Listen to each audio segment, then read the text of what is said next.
बेयो जाबाय उदालगुरि जिल्ला बर' थुनलाइ आफादनि 6 दानारि खौरां लाइसि दोरबिनि 13थि बिसान। बे लाइसिनि गाहाय सुजुगिरिनि मुङानो जाबाय इयुनसा बर'। सुजु आफादनि बिबानगिरि बिथांमोननि मुङानो जाबाय फारियै बोसोनगिरि थिरेसर बर' नार्जि, बोसोनगिरि मानिक बसुमतारी, बोसोनगिरि पिटार गोरा खुंग्रा दैमारि, मासिगिरि सुबुंसा मोसाहारि, गाहाय सुजुगिरि इयुनसा बर', सुजुगिरि रुपनाथ मोसाहारि, सुजुगिरि कामाख्या ब्रह्म,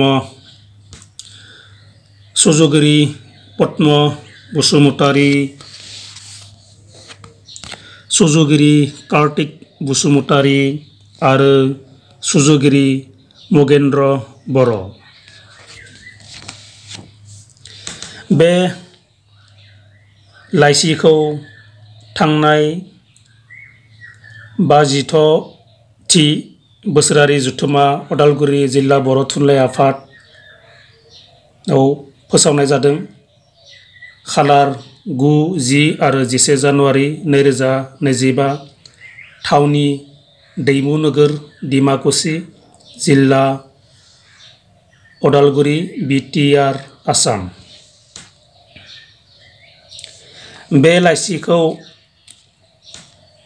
गाहाय सुजुगिरि फंबाय इयुनसा बर'आ थांनाय 19 फेब्रुवारि खालि गुवाहाटीआव आंनो होलांदोंमोन। बे लाइसिखौ होलांनायनि थाखाय फंबाय इयुनसा बर'निसिम आंनि गोसो गोरबोनिफ्राय रोजा रोजा साबायखर जासिहरबाय। बे लाइसियाव माखासे गेदेमा लिरगिरि बिथांमोननि लिरथि सेबखांजादों। गासैबो लिरथियानो बेसेन बखरा। मिजिंथि बायदि उदालगुरि जिल्ला बर' थुनलाइ आफादनि 6 दानारि खौरां लाइसि दोरबिया थांनानै थाबाय थागोन अराय आरो बयनिबो अनसायनाय मोनलांबाय थागोन।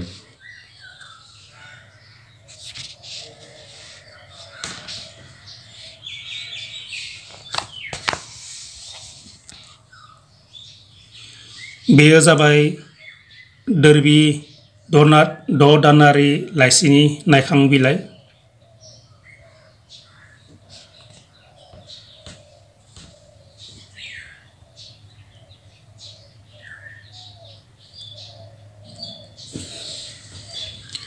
लिरगिरि बिथांमोननि मुंखौ रायखांना होनो थाखाय आखायाव लानाय जाबाय।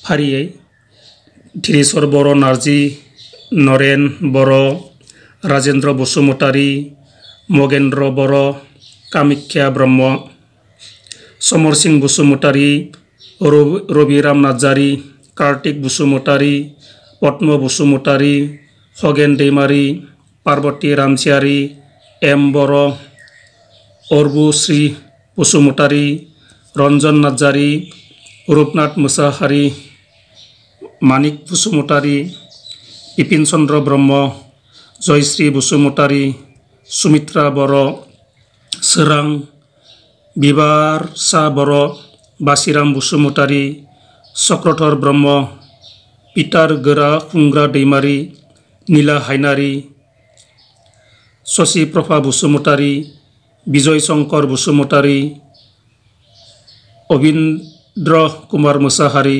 खोमथा बर', उदय चन्द्र ब्रह्म, लिनि बसुमतारी, कुलेन बसुमतारी, रेखा बसुमतारी, राजु ब्रह्म, रूपलाल दैमारी, दिगन्त बाग्लारी, सतीश चन्द्र बसुमतारी, पबिता ब्रह्म, मैना खुंग्रि बर', जोंमा ब्रह्म, मुनिन बर', रहिस बर', बिष्णुराम ब्रह्म आरो कमलि बाग्रारि।